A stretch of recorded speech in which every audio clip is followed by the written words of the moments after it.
There's an argument that superdelegates are undemocratic that doesn't recognize who they are and what they come from. You know, there's some street smarts inherent in this. Hey, let's put in a secret sauce, and the secret sauce will be people who've actually won elections because they know a little something about it.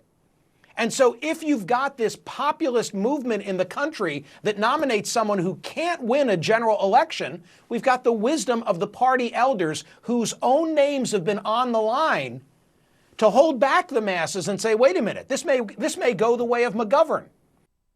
Michael Smerconish in Philadelphia. 5 out of 6 of the Democratic candidates were able to agree on one thing at Wednesday night's debate: that the winner should obtain the required 1,991 delegates to secure the nomination, not just a plurality. Only Bernie Sanders disagreed. With so many candidates still competing after Iowa and New Hampshire, the prospect of any of them securing the nomination on the first ballot is increasingly unlikely. And Politico is now reporting this. Mike Bloomberg is privately lobbying Democratic Party officials and donors allied with his moderate opponents to flip their allegiance to him and block Bernie Sanders in the event of a brokered national convention.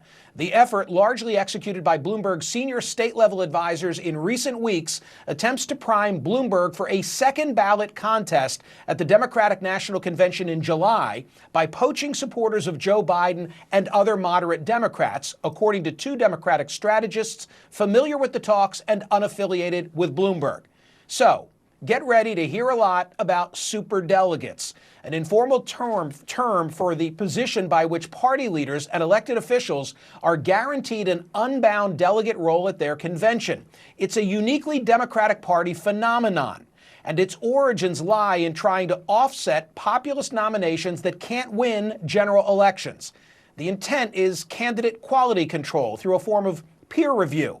Use of superdelegates follows a tremendous shift from the nomination being an affair strictly controlled by party elites to one predominantly decided by public participation and the understanding that an inherent risk was being taken.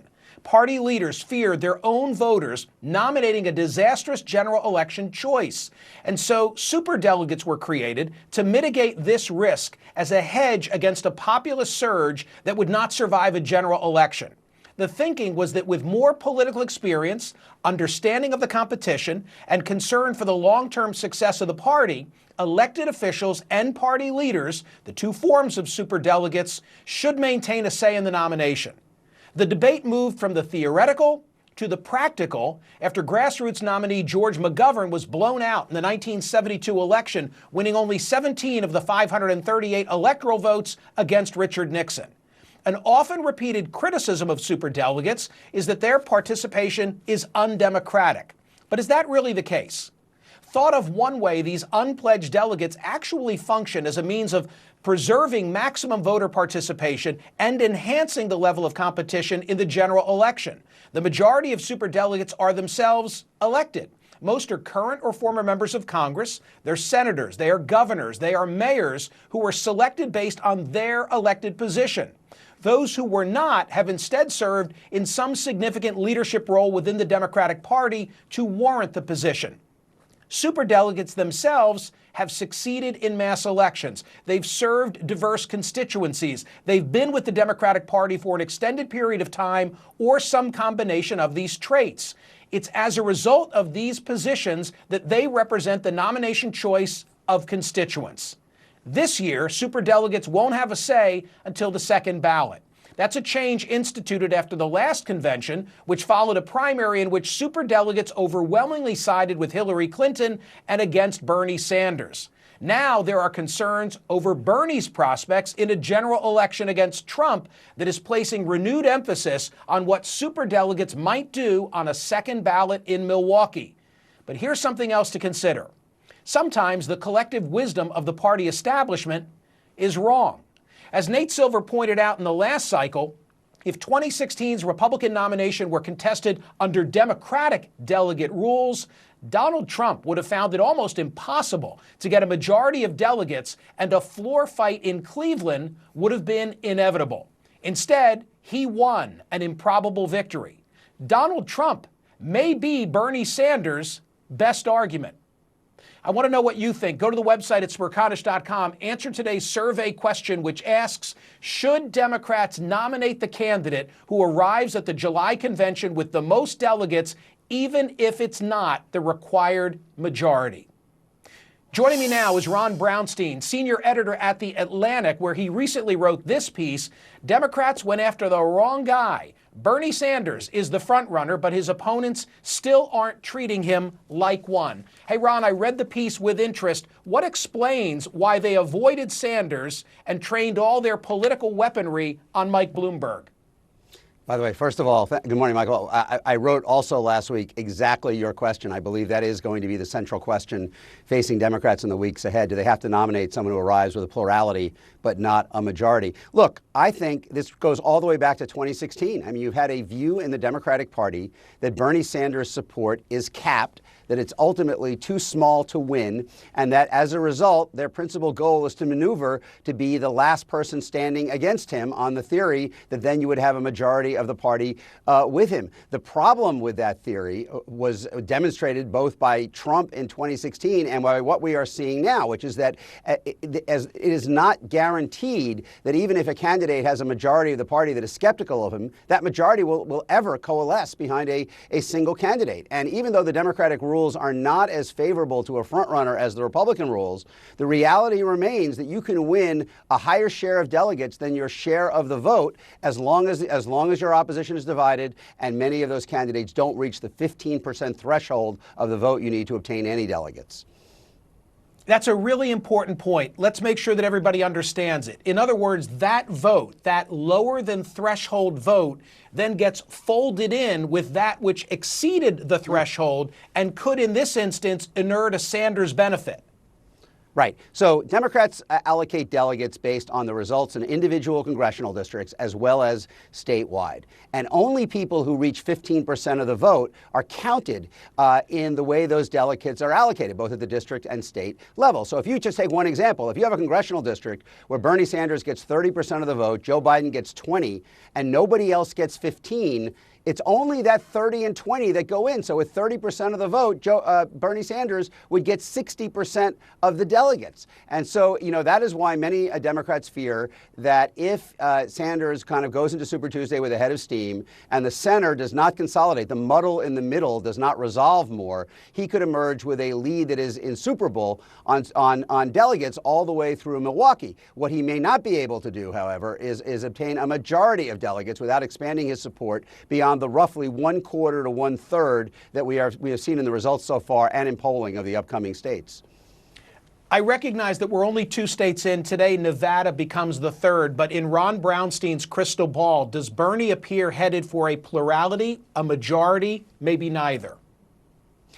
I'm kind of in the conventional wisdom here. I think he's headed for a plurality, absent, just something very hard to imagine that the center quickly consolidates around an alternative candidate. The big question is, can he expand his reach beyond what we have seen so far? As I said, he's somewhere to 1/4 of a third of the vote. He is doing very well with young people, as he did in 2016. He's leading among blue-collar whites in the Democratic primary, as he did in 2016. He's leading among the most liberal. The thing he has added, Michael, from 2016 is that while Hillary Clinton was the dominant candidate among Latinos last time, Sanders does seem to be the strongest candidate among Latinos in this race. And that's going to provide him a lot of benefit in the next few weeks because almost all of the states with big Latino populations, including Texas, California, Florida, Arizona, and Colorado, are all voting between now and March 17. So it is entirely possible he will come out of these next few weeks with a substantial lead in delegates. But again, absent expanding his support beyond the coalition that he has so far, he's got a very uphill climb, I think, to get to a majority of delegates. And then you get to the issue not only of superdelegates, but whether the other candidates who are trailing, if they cumulatively have a majority,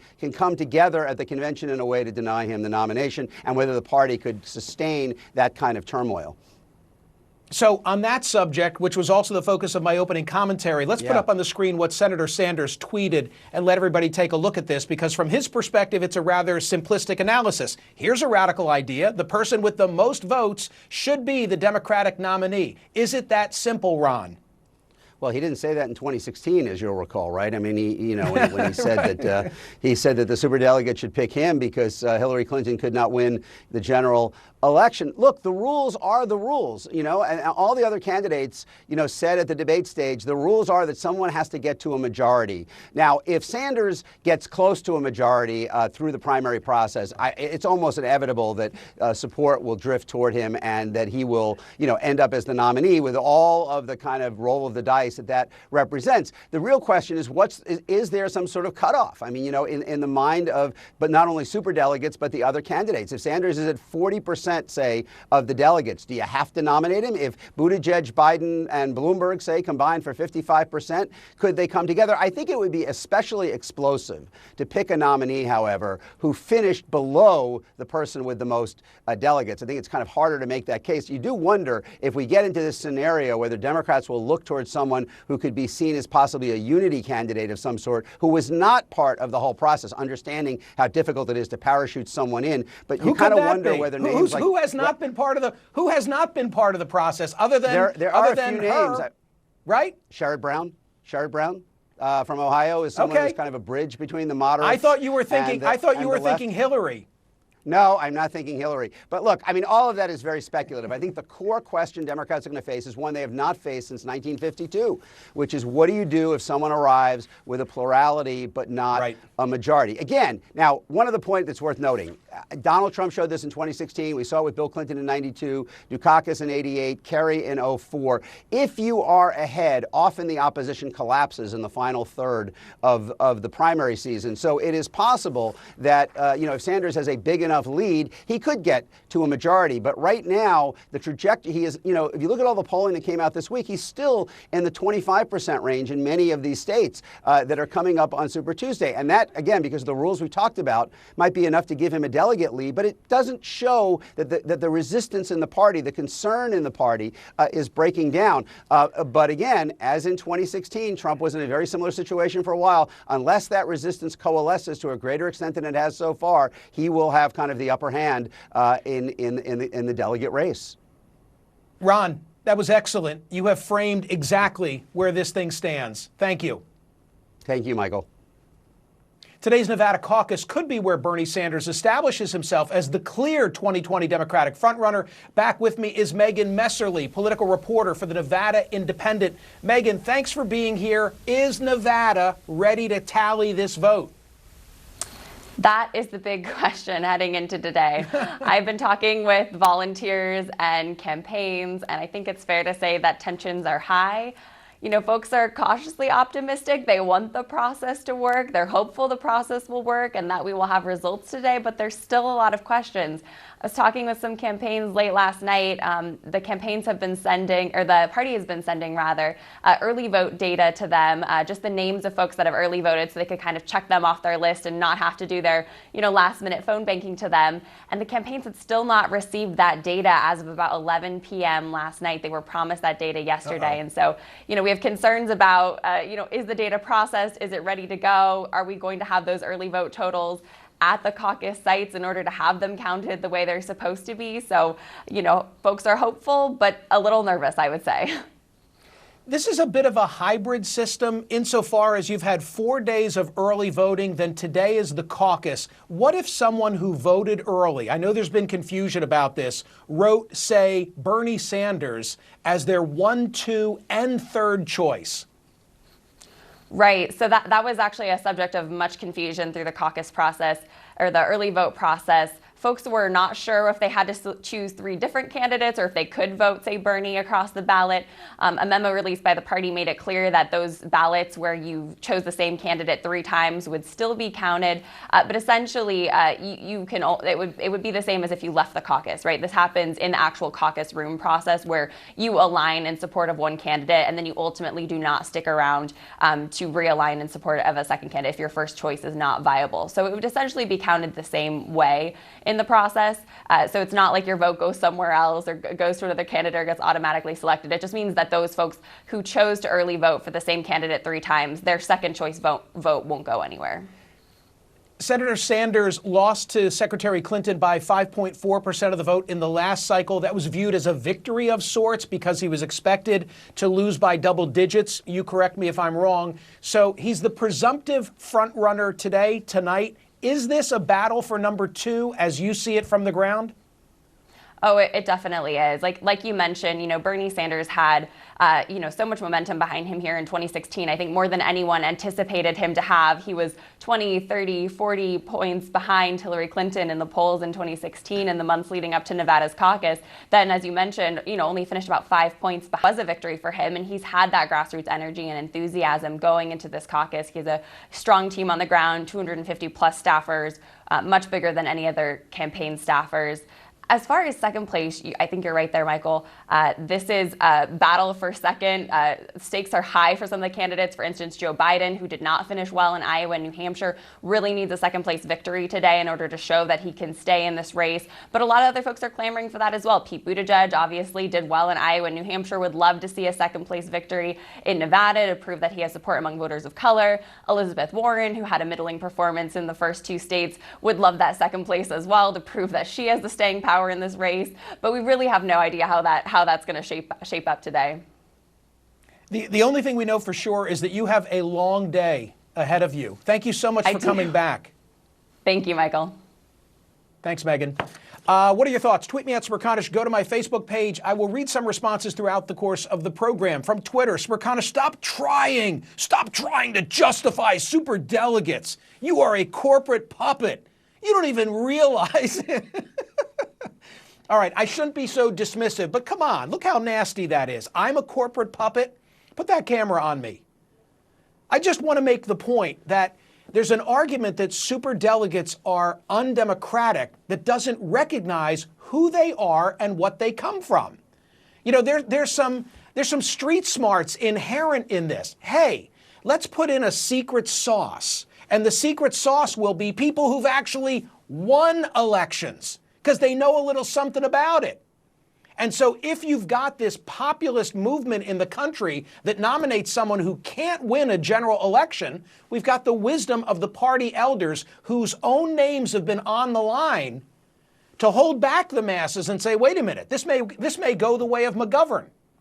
And if you were paying close attention to my opening commentary, what I also said is sometimes the party wisdom is wrong.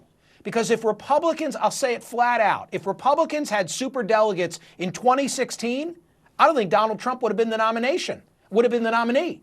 And obviously we know how that ended. He upset the whole apple cart and won the White House. I want to remind you to go to my website at smerconish.com and answer this question. Should Democrats nominate the candidate who arrives at the July convention with the most delegates, even if it's not the required majority? Time to see how you responded to the survey question at smerconish.com this hour. Should Democrats nominate the candidate who arrives at the July convention with the most delegates, even if it's not the required majority? Survey says, what do we got? Nearly 12,000 votes cast as of this minute. 76% say no.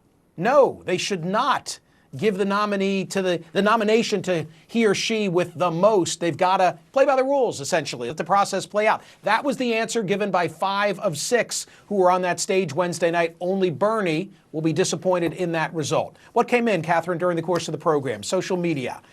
I'm a lifelong Dem, but I will quit the party forever and never vote for Dems again if superdelegates deny the leader the nomination. But KC, then guess what? Change the rules.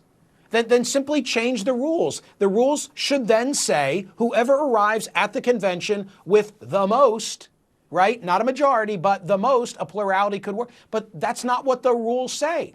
If that's the fix that Democrats want, then they should institute that change. It's just not what the rules say.